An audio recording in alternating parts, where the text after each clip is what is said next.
a role in developing prosperous, resilient, healthier people, citizens, communities that are more equal, more cohesive, and they're globally responsible as well. And our pilot study is looking at climate change as the main focus. We also want to think about how we can link this into curriculum design as well. And you've got here the Qualifications and Assessment Authority, emphasising the fact that we want successful learners, confident individuals, responsible citizens. And again, the SCA can play a major role in helping to support this process.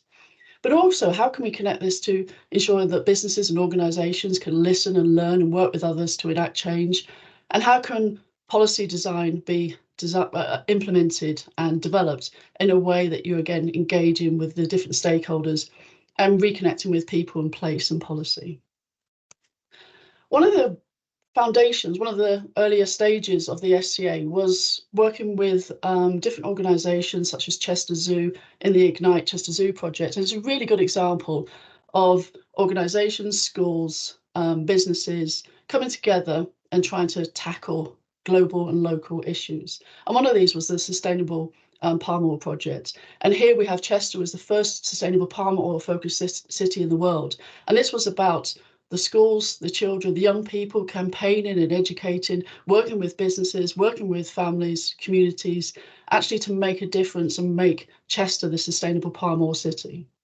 And again, you can see here that through these 83 schools working on this project, you've got nearly 23,000 army of conservationists coming out of this project. So how can we tackle these complex challenges? How can we avoid jumping too quickly to solutions? So we're working with experts, working with stakeholders to really embed deep and inclusive change. How can we make sure that we think about the complexity of the challenge, the different perspectives, the diversity of different stakeholder views and experiences, and make sure that this is a collaborative co-design approach? So we started thinking about what were the challenge aims actually of the SCA. What do we want to achieve? We want young people as change makers. We want schools to act as this hub assembling all these different stakeholders and experts and young people together. But we also want to make sure that the SCA is an adaptable, flexible process that can be used in many different environments. One of the main underlying themes that we developed within the SCA is to actually focus on the UN's approach to actions, choices and voices. And the schools and the young people have found this really useful to think about how can they actually take action. Is it practical actions? Are they going to, for example, if it's climate change, are they going to plant trees? Are they going to change diets? Are they going to rethink about recycling within the school or the community?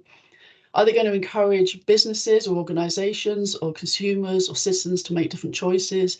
And how are they going to use their voices? How are they going to think about campaigns, education, support to actually use their voices and their agency to make a difference? And here we have a really nice example of two children from primary school. They learned about plastics. They wanted to make a difference in society. They set up a petition which was asking for the elimination of plastics in the fast food toys, the toys in the fast food meals. And here's a really good example of how they sent the petition to Burger King and McDonald's. The companies changed their practices. They removed the toys, the plastic toys, and actually McDonald's even asked consumers to recycle, bring them back in and recycle them. So here we have a really nice example of voices, choices and actions and young people as change makers. So how can we build this into the school process in a greater extent? How can we engage in a more systems thinking, design thinking process to actually make this something that all schools and all young people can get involved in? So the SCA uses the double diamond approach and adapts it to the school curriculum, to the sort of approach of thinking through how do we embed this into learning, how do we embed this into expert and community engagement to produce a co-design space. So you start with the design challenge. Obviously, the research and empathy discovery stage is really crucial to this process. So lots of divergent thinking about how do you understand different views, different ways of understanding the problem. Then you converge down to define the problem. So the activities connected with how do you actually find a coherent set of problems that you want to actually focus on that you feel is going to be most beneficial. And then again, you move out to the divergent space of saying, what are the different ideas? Again, you can work with experts, you can work with stakeholders, checking in with prototypes, making sure that your ideas, your thinking actually fits in with how other people are viewing the problems and solutions. And then it's about implementing it and evaluating your outcomes. We're focusing on climate change as our pilot study. You could do SEA with any project. It could be anything in your local community. It could be anything that you want to focus on. But we want to look at climate change because it's such a big issue within society at the moment. And schools have also asked for more support in actually developing this. So it's a really great space for climate change and schools to get together, work with experts, work with stakeholders. There's so many people that have got knowledge, experience, ability to have an impact, and it's about bringing those all together. And as the UN say, it's about government, business, civil society coming together to make a difference. We need to come together to make a change, and more than that, we will have to be that change, and that's the sort of core theme for the SEA project. And again, as they talk about how do we build more equal, more inclusive and sustainable economies and societies, and again, a really key theme for the SEA. And this slide, I think, gives a really nice, captures the complexity, but also the extent of the issue in terms of climate change. You know, COVID-19 was huge for all of us. Recession, another big issue for society and economies all around the world. But climate change and biodiversity, really key things that we need to focus on. So we start off getting the children to think about the sort of global issues. So how do we engage them to actually want to make a difference in climate change? How do we get them to think about who's involved, what are the different people and impacts of climate change, and how to understand that in terms of people, place and animals. And animals is a really good one for engaging with the children because it really connects with them and also gets them to think about how can they convince other people to make a difference as well. And then we move on to actually how can they make a difference locally? So what can we do within our communities, working with business, working with communities, working with other stakeholders to actually make a difference? What do we want to focus on in terms of our challenge? And these are just some of the examples that the UN have come through with in terms of what could we focus on. But some schools have actually come up with other things as well. So this is just a sort of basic framework, and then they can sort of build on that. So they might be wanting to focus on waste and recycling has been a big one that's been really popular within schools. It's been also about composting, about litter and things. Pollution has also been another one, plastics pollution. But they've also thought about, you know, how can we change our diets? How can we change our transport or energy usage? Lots of different things to focus on. So again, back to the model, they look at all the different stages and there's different activities for the different stages. So they go through the process. They can do this in some sessions over a few days, over the whole term. A lot of schools are actually building it into a sort of weekly process as well, so that they're actually looking at during different times within the week. And it depends how they want to build it into their curriculum, so it's very flexible. Some are building it into sort of more sort of English and reading and writing. Some have connected it more to science or geography. Some of them are building it into sort of arts and drama or citizenship. So again, it's very flexible about where you build it into your curriculum. So we start with all the different activities and they work through the process. I'll give you some of the examples of the activities. I'll just flick through these quite quickly because it'd be nice just to be lovely to hear your sort of views and opinions. But these are just some of the things that the schools can do depending on what they want to focus on within their classroom activities. So obviously the research stage is really important to gathering that information and thinking through the different problems. So here's an example of sort of an activity where they're trying to list all the different issues, what are the different problems, who are the stakeholders involved. We teach them about how to actually capture the information, how to group the information. These are all things that you're going to be, you'll know all about in terms of sort of design thinking, systems thinking. But these are really key skills that can help the children think about critical thinking, problem solving, analysing different issues, and it's just developing those skills and getting them to practice through real world experiences. Facts, assumptions and questions has been a really popular one in schools because it gets the kids to think about what do they actually know, what are those assumptions where they're not quite sure about it, but they assume that that's true and they want to put it down as an assumption, and then you have questions as well. And it's amazing, actually, I've got primary school kids that I've been talking to about this, and some of them were, you know, sort of in quite the lower key stages. And it's amazing that they grasp this really easily. But then they come up with really creative ideas about what questions, what do they want to know more about, and how do they want to test out their assumptions. And again, it's about, maybe it's going to experts, maybe it's doing more research, maybe it's reading more about it. It's about talking to stakeholders. It's all the thing about gathering that information. Point of view analysis is also a really useful way of the children thinking about and gathering that empathy with different problems and the way in which stakeholders view it as well. So here we've got two examples of how they could look at energy reduction in terms of climate change and speak to some key stakeholders about what are their problems and concerns, what are their goals and wishes, and what are the main insights have they gathered from that conversation with the stakeholder. But they could be researching it online. There could be lots of different ways of gathering this information in terms of points of view. And it's also getting them to think about that when they're trying to design a solution or think about a problem, then they might be wanting to go beyond the sort of people as stakeholders and actual nature, animals, plants, and actually understanding the complexity of the ecosystem. So here's an example of if you wanted to design a bird feeder, you need to think about the birds involved as well in terms of what they're trying to achieve and what their main sort of insights are. And here's just a way of actually gathering that information, again, teach them how to gather the information and then put it into some sort of coherent space to actually examine those insights. It's also about getting them to think about how to prioritize. So once they've come up with all the research and they've thought about, they've gathered it from experts, from stakeholders, they've done the discovery stage, this is when they move into what are they going to define their problem that they're going to focus on and how do they prioritize that. And again, another key skill for them to think about in terms of a priority line, or it could be some sort of matrix, a 2x2 matrix. Diamond 9 is another one that's used in schools for other reasons, but it could be used equally effectively in this type of SCA process in how you prioritize your different issues. And then you're moving on to how can you actually find solutions, and how might we, or how can we, is an excellent tool and activity for them to actually turn problems into thinking through solutions.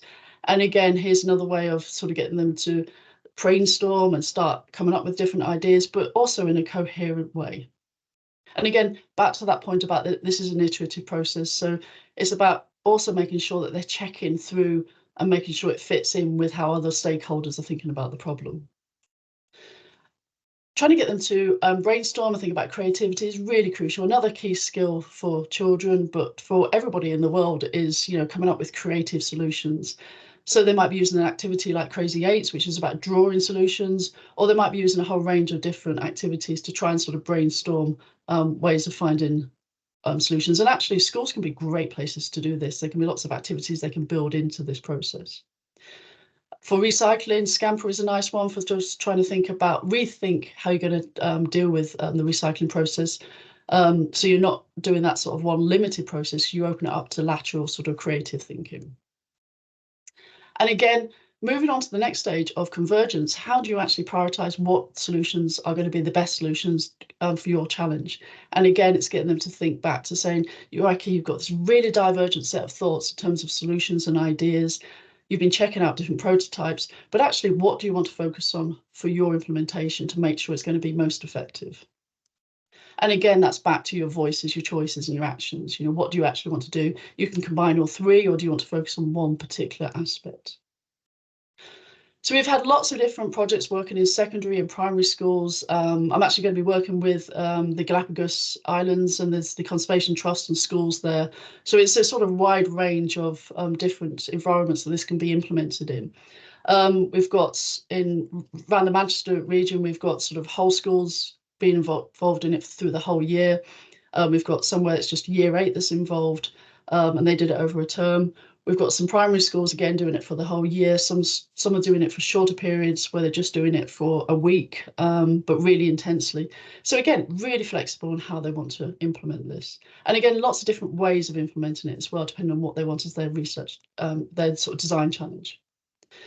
We're also trying to connect it to project qualifications, because we want, even though this can really help the learning outcomes that can feed into every single disciplinary space, we want to see whether we can actually do more project qualification for this, because one of the things about children going through the school education system is that they may become very good at sort of taking exams and preparing them through the disciplinary frameworks, but how can we actually combine that and give them that knowledge and understanding where they can actually work on project-based qualifications as well.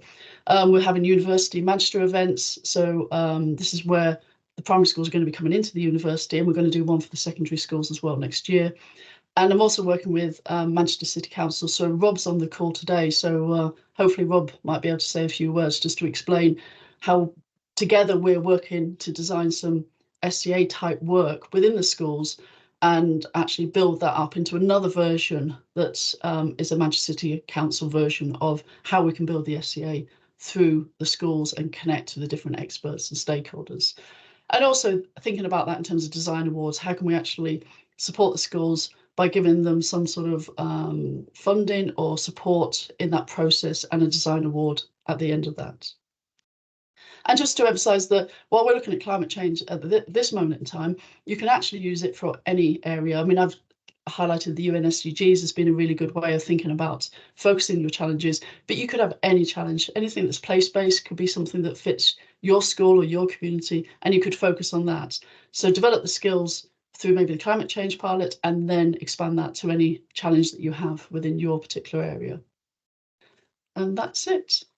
Let me just stop sharing that one.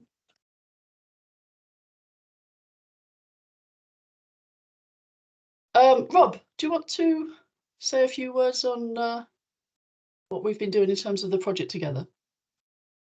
Yeah, if that's okay. Thanks, Chris. I'm Rob, everyone. I'm the project manager for climate change in the education team at the council. And one of the sort of things that we wanted to do was looking at more how we can actually take young people's voices and enact that into projects rather than kind of just consistent consultation and that not necessarily going anywhere. And it ties in really nicely with our application to be a child-friendly city as part of UNICEF. So I found out from one of Chris's colleagues that she was doing this, and it felt like it would made sense for us to align the work. And essentially what we're going to do, starting with primary schools, is have kind of a couple of shorter lessons that summarise the SCA process to start with. And then at the end of those couple of lessons, the pupils will have an opportunity to submit their ideas, kind of like a headline of what type of project they'd like to see happen. And then we'll go through a process where we help them design that project, and ultimately we'll kind of shortlist a top 15, 20, and then they'll kind of present what their design looks like. And we're hoping to secure some funding so that the top 15 or 20 awards will then become projects, as I say, fitting into that kind of actually translating their ideas into practice. And it'll all kind of involve hiring out the council chamber, debating their ideas, presenting their ideas, so kind of links to democracy and social action within that as well. So we should be hoping to get that kind of going from September, and looking to do those design awards and actually starting to undertake those projects kind of beyond summer 2025. So it's a long-term project, but I'm really excited about it. So as Chris said, it kind of shows that the SCA is a flexible project and you can kind of adapt it to your own needs. So can highly recommend it. Thank you, Rob. Emily, shall we pass back to you for questions? Yeah, thank you so much for that. That was really interesting. Yeah, so if anybody has any questions, either raise your hand in the chat, or yeah, put them into the chat and we can go through them. Okay, we've got one already. Tim, over to you. Hi, thank you very much for that. So I don't really know hardly anything about the SCA, I have to confess, but I was wondering, does it work? Do you work with consent-based decision making? Is that kind of the basis of the citizens' assemblies? And do you kind of work with the kids on learning and practicing those methods of finding agreement in groups? Yeah, I mean, the teamwork and making sure that you get everyone involved in the collaboration is really, really key for this. So trying to ensure that they listen and empathise and understand other people's points of view is crucial to the process, because that's one of the skills that we want them to come out with. And actually giving them the agency where they feel that they've got a valued opinion and can contribute is really key for that.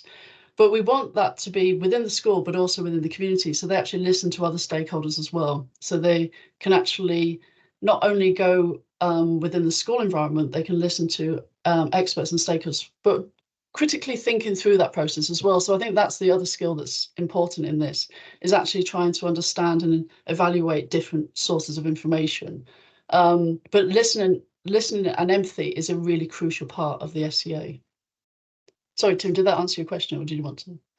It's more about whether you use consent-based decision-making processes. Is that the basis of how they work, or do you do like majority vote when it comes to making decisions?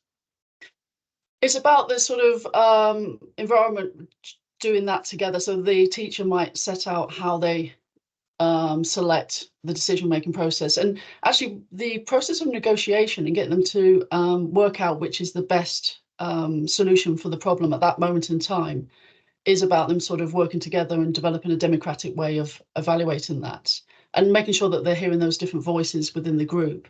So there isn't a fixed sort of consent-based policy or voting system. The school can decide how they do that in relation to the process, but we don't try and impose a sort of process for them in terms of the voting system or how they actually choose which one to go with. I think being able to negotiate and listen and understand is a really key skill in that. So rather than just being a sort of a quick vote, it's about, well, if someone else wants to do it one way, how can we listen and understand and maybe compromise through that process? And because it's sort of, there's more opening to make it a longer process rather than it having to happen on a citizen assembly where it has to happen that day or that moment, or decisions have to be made more quickly. You can actually open that up for more spaces for negotiation and conversation, which I think is really key. Thanks. Thanks, Tim. Okay, thank you. Laura, over to you. Hi, thank you. I think my question might cover someone else's that I just saw pop up in the chat, which is, how do you go about selecting schools? I'm attending today with about 3 different hats on. I work for DEFRA as part of that's my main role, but I also am a parish councillor and I'm a charity trustee member. And we've actually been looking about setting up something like this in our local authority space to work with our schools to do these kinds of place-based areas. So is that does that factor into how you might make decisions for this? Do you need other sources of test cases to show how effective this is? I think that's kind of what I'm putting out there. Do you want some input from us if we took some of this forward? Because I say we're just about to start doing this in our area anyway. A nice pincer movement between me and someone else on the neighbouring town council. So yeah, kind of putting that out there. And can I say I was really pleased to see the implicit systems thinking that we need to tackle these things explicitly stated, because I think that's a real step change in how we are approaching a lot of these problems. But yeah, so that's my quick one. Yeah, that sounds fantastic, Laura. I mean, I'm more than happy to help, and there isn't a selection process in the sense that anybody can do it. I had a email from someone in Seattle last week, and sort of I've spoken to them about they want to set one up in the sort of school and the community, and I'm helping support them do that. I'll do, I'm more than happy to work with anyone on it. So yeah, contact me afterwards. I'll put my email up in the link, and then it'd be great to talk to you about it. There's a website, so I'll also put that link up. So there is a website where you can go on and look at the toolkits. But if you want some additional help just to support you through the process, because I think there's some basic toolkits in there that sort of give you some of the example of the activities, and there's different sort of ways of doing it. But I think everybody needs to design their own version of it. So if you want some help with that, I'm more than happy to support you through that. That would be lovely. I have found that toolkit because I was just looking through it. So thank you very much. But I think, yes, everyone else would probably really appreciate that being linked. Brilliant. Thank you. Cool. Thank you. And Felix, I'll come to you in just one second. But just to follow on from that question, as Hezi asked a similar thing in the chat. So please can you discuss the process of selecting schools? And then also, what are the processes around working with children? Is it driven by the schools themselves, or is the council or uni more involved? So it's very much driven by the schools. So we've had lots of different projects with different schools, and they've all been really different. And that's the joy of it, really, is that flexibility and allowing the schools, because the schools have so much limited time, they've got so much content and so much that they have to provide elsewhere. It's really useful if we can build it into what they're already doing. So that's a really important part of it. We have had some selection where we're trying to, say within the Manchester University event, we've been looking at sort of disadvantaged schools in particular, because in the Greater Manchester region there's the issue with some schools that could benefit with more support in these processes. The reaction has been really positive. We've had so many schools that have wanted to get involved and be involved, in different ways in the process. But yeah, so there isn't sort of a sort of limited selection, but we do help them through the process. I think the project with Rob's going to be brilliant, because we're going to have a set of lessons and a more, it's more simplistic, not simplistic, but it's going to be an easier one to engage with that they can build on. And I think that's going to be great, because they're going to have the foundations with the lessons and the process. And that's going to be really useful for the Manchester schools to go through that. And then I think it'd be great for us to develop some case studies so that other schools can see all the different versions of how they've built on that. So I think that's going to be, I see this as a progression, and in a sense, it's a design challenge. We're trying to sort of work with stakeholders to work out what's the best way of doing the SCA, and what are the different pathways you could follow, and what's the basic information that they need, and how can they build on that. And I think that's what we're working through at the moment. Great, thanks, really interesting. Felix, over to you. Yeah, thanks so much, Chris. It was such a good session, really enjoyed it. And I just wanted to ask a little bit more on the kind of results and evaluation side. What would you consider to be kind of a successful, as it were, intervention or assembly? And I wonder how you go about kind of communicating that success to the children. Do you generally go back afterwards and talk about a product, or is it more kind of process based? I'm just really interested in that kind of side of the equation. Yeah, and that's a really key thing that we're working on in collating a wider set of outcomes. So there's so many different outcomes you can measure. You can measure the learning outcomes for the children in the school. You could measure the level of community engagement. You could measure the impact climate change wise if you're doing the pilot studies. You could measure the sort of agency, the amount of persistently absence in the schools. There's so many different things that you can measure that we want to sort of decide what are we going to capture and how we're going to evaluate that.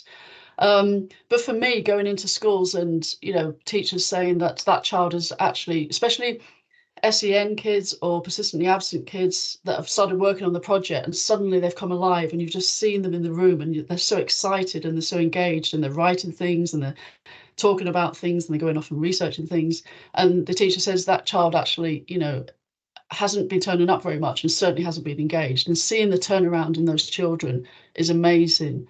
There was another lad that's he actually came over from Africa about 2 or 3 months ago, and he'd been very quiet and hadn't really spoken much. And suddenly, because we started talking about a project where we're looking at a global sort of issue around African elephants, but also the local issue. It was a foundation class, so they wanted to look at bees and how could they change the local environment for the bees to make sure that they could live within the school area. And he came up with this, telling us all about this story about his village in Africa, where they were having problems with elephants coming onto their land and creating problems with the farmland. And rather than actually having to sort of they were scared of them, and so some people were shooting them. They actually had beehives put up around the village, and the elephants were so scared of the bees that they didn't come onto the land anymore. And he was going, "Oh, this is just perfect because it answers all of your issues around bees, bees and elephants."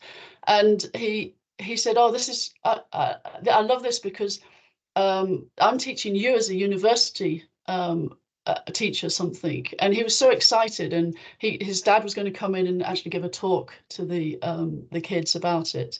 And suddenly he felt much more embedded in the school. And I think it's those moments for me, those are the wonderful, powerful moments of sort of making kids feel more engaged and developing those learning outcomes. But I want to try and quantify that as well, because those stories aren't alone enough. So we need more quantification of how is it impacting all of those different things. That's fantastic. Thank you. Yeah, really nice story. I'm just going to take a couple of questions from the chat and then we'll go back to hands raised. So Rebecca asks, how many SCAs are currently taking place and where are they based? So we're just sort of building it up slowly at the moment. We've had about a dozen different SCAs in different schools over the last year. We're going to be having another dozen schools coming into the university, and that's part of the primary school event. We're going to be putting it out to all the schools in Manchester. We're going to have an initial event, which I think, will that be about 10 or 11 schools, Rob? And then when it goes out, sorry, Yeah, 10 schools.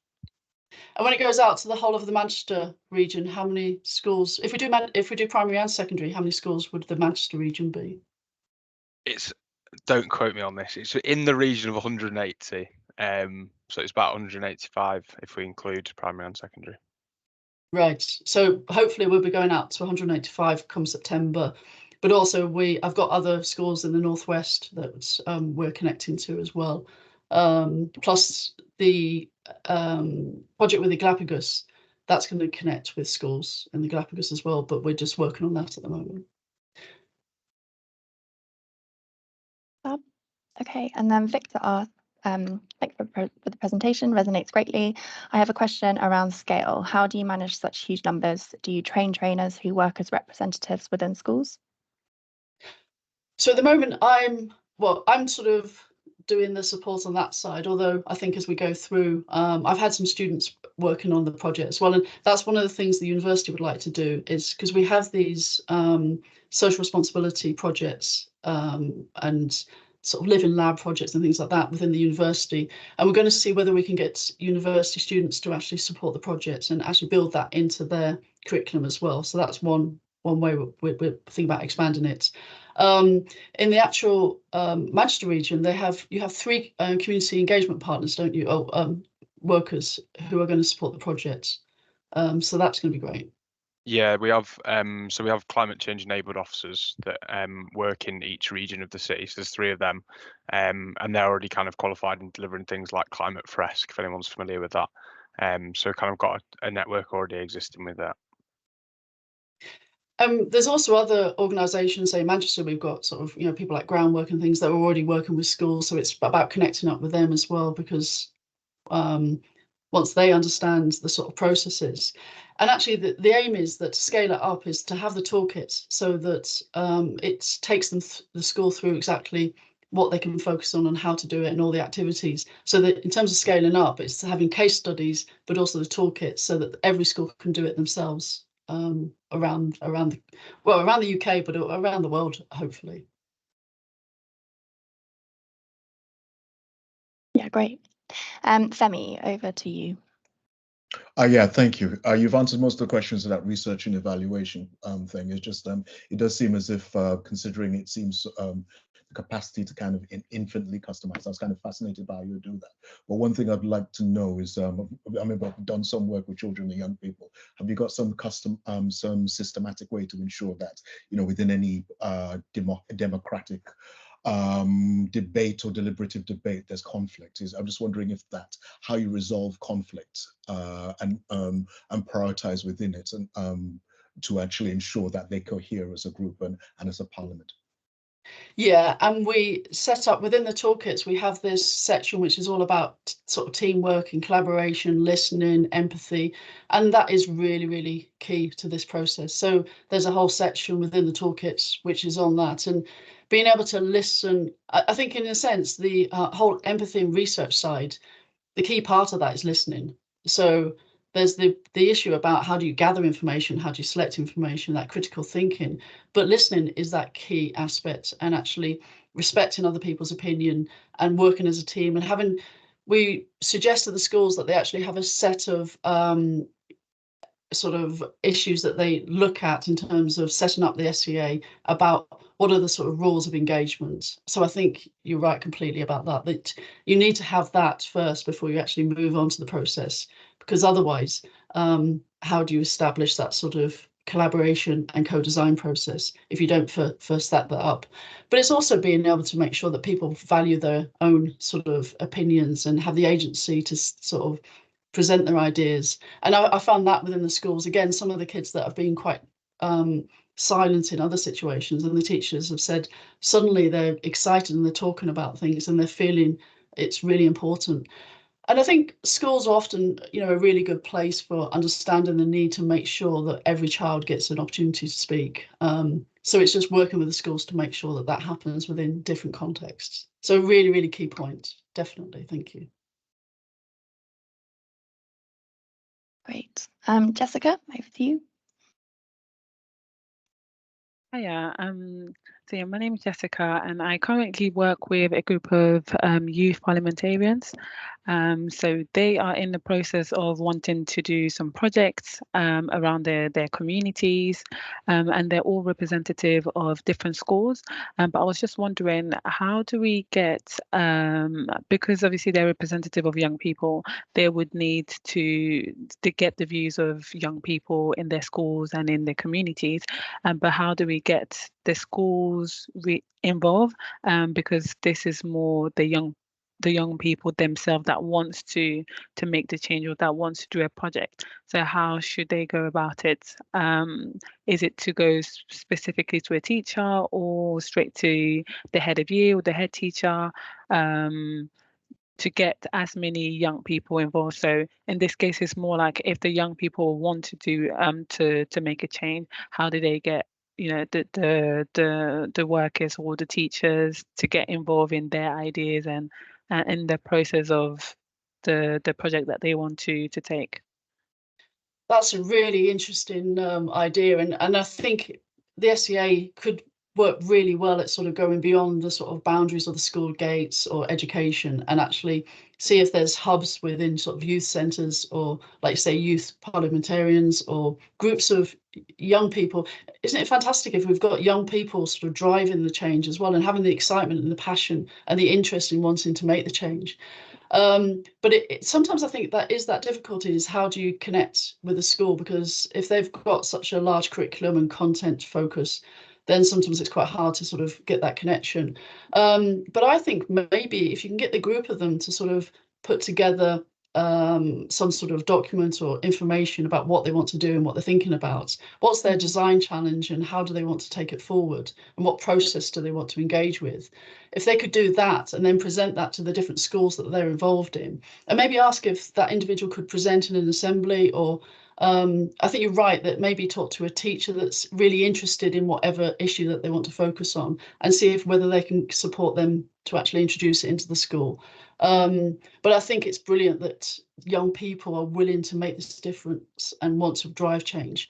But if you want to email me and talk afterwards, I'm more than happy to do that, because I think maybe if they could present the sort of design thinking, the co-design thinking to the school, then, you know, I'm sure they'd be willing to get involved in that. Yeah. All right. Thank you. Okay, no problem. Thanks. Okay, Ben. I don't think this has been answered already. So Ben asks, how do you help make sure the Assembly's recommendations get taken up and adopted? So that's really tricky, because you want to have the young people, the schools, the communities, the stakeholders to be involved in driving change. So we can't control whether that happens or not. We can support them through that, but ultimately it's their process. But what we can do is try and ensure that they've got the right people around them to achieve change. And there are different extents of change. I mean, we've got some schools that have just completely developed some fantastic things. They're planting trees, they're doing composting, they're getting different experts coming in to talk about recycling. They've got a youth council involved in it. You know, they've gone into some dramatic sort of expansion on all these different issues. It's amazing. And some schools are going on a slower journey. And I think you just can't force people into the journey that they take. You can just support them along that process. So I think really it's about giving them the support so that they can achieve change, and that's what they need the most. If we could help schools by relieving them of maybe so much focus on content, so they had more space for this form of curriculum, or changing, you know, embed different aspects into the curriculum, that would be fantastic, because that's one of the barriers to them being able to enable change. If they had more space to do this type of work and develop the critical thinking, develop those higher order thinking skills, mobilize their knowledge, embed different practices, you know, if we had more space for that, that would be fantastic. That would be the ultimate aim. I know when some of the students arrive at university, and I think we've had employers talking about this as well. We've got an event in Manchester called Rethinking Assessments on March the 18th, which is all about how can we sort of think how we assess and how that impacts on the curriculum within schools, all the way up to sort of FE and going into university, but also for employees and employers, but also the society in general. So I think that would be something that could really help. So more space, I think. Yeah, nice. Okay, Costa, over to you. Thanks, Emily. Hi, Chris. I just wanted to ask. Oh, there we go. I just wanted to ask if you've ever encountered like resistance from any children. Obviously, young people are really like varied in their access to information and their level of cynicism about the world, especially when they get towards later key stages. Like, how do you counter any cynicism or pessimism from young people about the future? Because I think generally there's a sense that they're more optimistic, but that may not always be the case. Yeah, definitely. And I think never any cynicism about the SCA. So always had positive reactions about the idea of the SCA and how that type of project-based learning and combining the multidisciplinary real world learning. So every child that I've spoken to has been really positive about that. Climate change has been a more interesting one because you do sometimes we have university academics going into some of the schools, talking to them, and it's great actually that the kids feel open enough to start raising questions, and actually some of our academics will get them to start raising controversial questions because we want a debate, we want a conversation. So we do get some of them sort of questioning about climate change, is it really happening, and things like that. But this is a great environment for a debate so that they can sort of get rid of some of those myths and start to rethink and value the fact that they've got opinions, but also get them to think about those opinions within the context of the wider sort of knowledge out there. And actually, once we started doing that, we had them coming up at the end. Those kids that were the most cynical about climate change were actually coming up at the end saying, how can we make a difference? We didn't realise this. We didn't understand all of these issues. We want to get involved. So sometimes the most vocal that were against it will end up being the most supportive in actually making change. But you're right, it is an issue. And I guess that's an issue around all schools in the country, but also around the world, is trying to actually make people realise how important this is and how to sort of get them to question the sort of myths that are going around, but also that we also try and make sure that there's some schools where they're worried about increasing the anxiety, sort of climate anxiety. So we also try and make sure that they see the SCA as a way of actually them making a difference. So rather than being anxious about climate change, they can actually be involved in actually making a difference. And that seems to really empower them, especially as they're working with others. So it's a collaborative process, so they don't feel alone either. So we try and avoid individualizing it and making it a sort of collaborative process. I think it's really helpful. Yeah, that's really inspiring. Laura, go over to you. And I know you asked another in the chat as well, if we want to cover that as well. No? It was a pondering. I love forums like this. It always gets my brain firing. Yeah, anyway, following up on Christine's response to Ben, I would also recommend getting those local leaders involved and can agree more about creating the space in the curriculum. That's kind of why I want to do this, our local initiative, so that we are kind of forcefully as local leaders creating that space.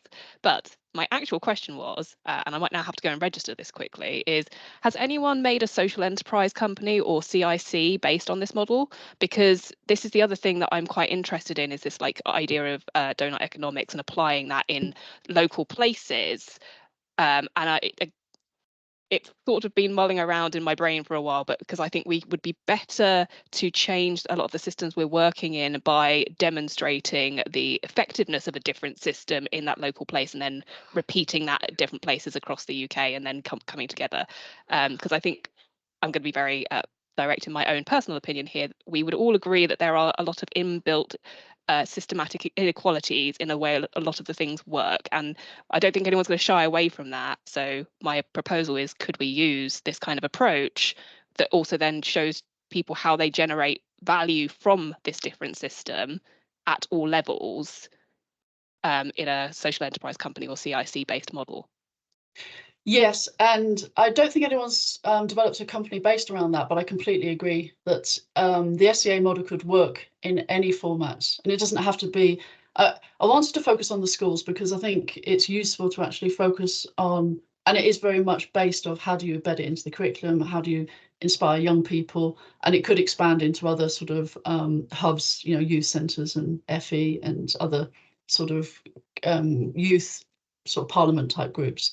But I think it could work in any community or any setting. So I don't think it has to be restricted. It's just that it was better for me to focus on this because it was really important to see how you could connect to the curriculum and really focus it down. So in a way, I guess I was in that divergent thinking of, well, you could do this in any different setting, but then how do I actually do something effective and make sure it works within the school setting? But I think you could open that up again and just do that within any setting and have it, like you say, with your parish council type group. You could do an SCA type of work, which the parish council is the hub. Or it could be any group that's the hub and then implements change through the same process. So I don't think it has to be schools. It's just that the SCA works best to do with the schools, but it could be shifted into any sort of community endeavour. So I agree completely with you. It could work in lots and lots of different ways in different places. Thank you. Cool. And a question from Cara in the chat. Can I please ask, what value do you think that design approaches and methods add to citizen assemblies? For me, it's crucial. So I teach about systems thinking. I'm in the Manchester Business School within the University of Manchester, and I teach final years and master's students all about sort of systems thinking. And I actually teach them about the SCA as part of one of the aspects of what I call double loop learning. So I teach them about single, double, and triple loop learning in relation to change and transformation within organisations and society. For me, systems thinking is crucial. I use this approach called actor network theory as well, if anyone knows about it. But it's a way of actually thinking about these complex ecosystems and thinking about different actors involved in the process, but going beyond a sort of simplistic stakeholder view to actually think about the complexity of relations. So I think conceptually, systems thinking is crucial to the SCA. I don't necessarily make it a big feature when I'm talking about it with the children or the schools, because it's inherently part of the project, but it doesn't really have to be really obvious. I mean, it's obvious in what happens, but I don't have to obviously talk about it as a conceptual model. But it's crucial. It's an underlying feature of the SCA, a crucial feature of the SCA. Great. I don't think we've got any other questions. Tim, I wasn't sure if you wanted to come and say anything with the camera on. Yeah, can be. I was just thinking, so, I mean, my background on this is I've been involved in neighbourocracy and sociocracy for quite a long time. And there's a big network of children's parliaments in India for decades. I don't know if you know much about it, but they've got thousands and thousands of children involved, and they, to the point where they sociocratically elected up to children's prime minister in India. They started from states, and then and I got some connection with that. I think it would be great. They would love to know about what you're doing, basically, and I think it might be really interesting for you to find out about their experiences as well. So I was just asking your email, and I'll send it over to I think he's the ex-children's prime minister of India. Yeah, I mean, that sounds fantastic. I mean, I'd love to know. I mean, I have seen some citizen assembly type work with youth parliaments in India, but I haven't got any connections. So that would be wonderful to talk with you more about that and see how we can make those connections. Yeah, oh, go on, sorry. Yeah. So if we could, I can send you. I'll put the email up in the chat. But yeah, if we can meet afterwards, that would be brilliant. I think this is a global issue. So I think there's so many different countries that are trying to struggle with all of this at the moment. It certainly could link up with so many different places. But if they're already doing some work, it'd be great to feed that in, and all the other ideas that you were thinking of, to feed it into the process would be brilliant. Yeah. So I've put my email there. If you can pop yours in, I'll just send it over to the ex prime minister. And we can network a bit more afterwards as well. Not today because I have to go straight away, but at another moment we can find time. So thanks for everything. Excellent, thanks, Tim. I mean, because the other thing we were thinking about was, say, with the Galapagos Islands, we've talked about they're talking about doing video diaries, and in Manchester schools doing video diaries, so we can swap those experiences. So if we can do that with India, where there's kids in India could talk to the kids in the UK and just talk about their experiences and what they're doing and the problems, then I think that would be fantastic to share that and actually make it a global sort of conversation would be fantastic. Absolutely. There's actually an initiative to create a global children's parliament network. And there wasn't much, but it is specifically sociocratic. So that's kind of there's a method there that they're intending to work and use. But yeah, I mean, it's definitely stuff that you should probably know about, and I'm sure she'll be interesting for you. Brilliant, thanks. Fabulous. Okay, so I don't think we've got any other questions. Did anyone have anything else they wanted to ask? Okay, I don't think so. Thank you so much, Chris. It's been amazing. It's been really inspiring to see all of the work, and for me at least to see you like influencing curriculums with this type of work is really phenomenal and great to see. So thank you so much for sharing, and thanks everybody for joining. Thanks for inviting me, and thank you for Rob for his contributions as well, and all the fantastic work that he's doing. And thank you for everyone attending today for some great questions and thoughts. Yeah, great. So we will share the recording, share the slides, and any other links that form part of the presentation. So yeah, stay tuned. Thank you so much, Chris, and thanks everybody for joining. I'm just putting my email in the chat.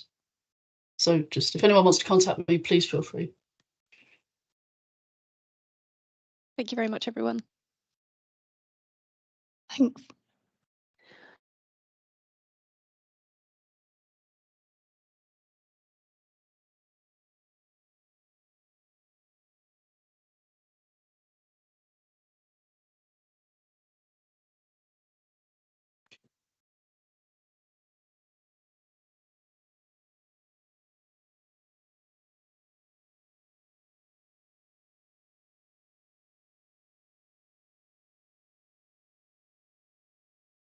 Thanks, Cheers, Emily, bye, for folks. Oh, see you, Tim.